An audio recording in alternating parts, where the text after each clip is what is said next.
Dalam rangka pelestarian wan pengembangan bahasa Banjar, maka perlu adanya perumusan wan penyusunan berbagai kaidah kebahasaan yang standar untuk sabaratan tataran linguistiknya, ditinjau dari segi karakter lingua yaitu Banjar Hulu wan Banjar Kalua. Apresiasi kepada orang ini mungkin boleh bantu.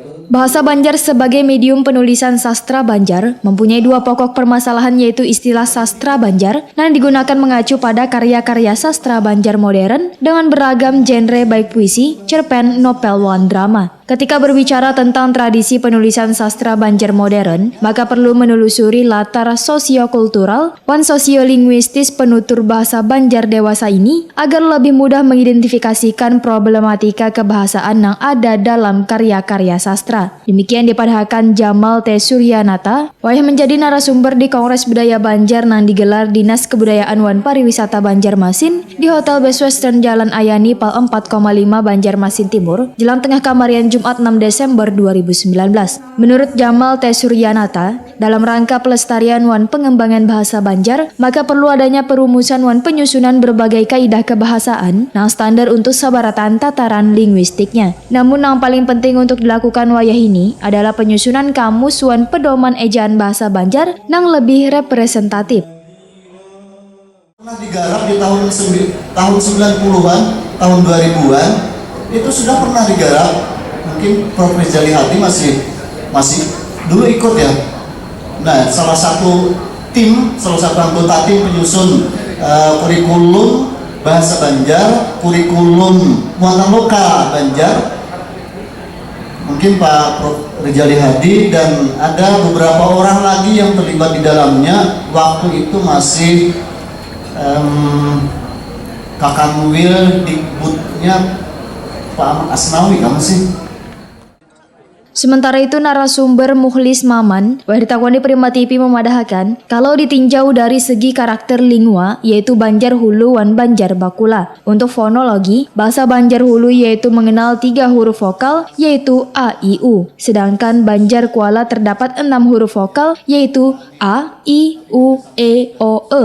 Morfologi bahasa Banjar Hulu, ujar Mukhlis Maman, banyak menggunakan kosakata arkais yang sering digunakan oleh warga adat etnik Bukit, sedang Banjar Kuala banyak menggunakan kosakata etnik Melayu. Sehingga Kongres Budaya Banjar yang melibatkan sebagian kaum milenial ini, ujar Mukhlis Maman, sangatlah bagus, namun alangkah baiknya lagi bila menghadirkan tokoh-tokoh bahasa Banjar yang mendampingi generasi milenial ini agar mereka memahami wan mengapresiasi bahasa Banjar tersebut. Karena ada semacam kekhawatiran kaum milenial ini, ujar Mukhlis Maman, akan meninggalkan bahasa lokalnya dengan hadirnya bahasa modern yang masuk melalui media sosial.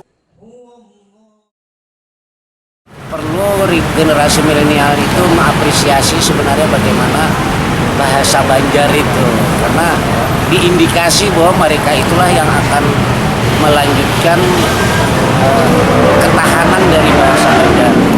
Nah itu jadi memang indikasinya juga generasi muda, generasi milenial itu akan meninggalkan bahasa lokalnya, karena dengan bahasa-bahasa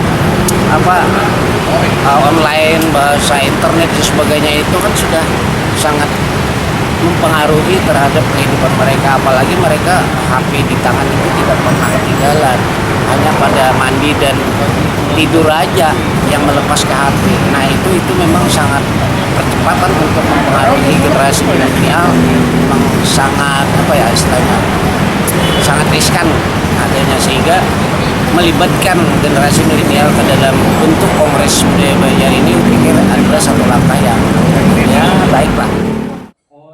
Mukhlis Maman melihat bila kegiatan ini hanyalah pra-kongres bahasa Banjar, yang alangkah lebih baiknya dilanjutkan dengan kongres yang sebenarnya, sehingga Kongres Budaya Banjar ke depannya kapasitasnya menjadi lebih besar.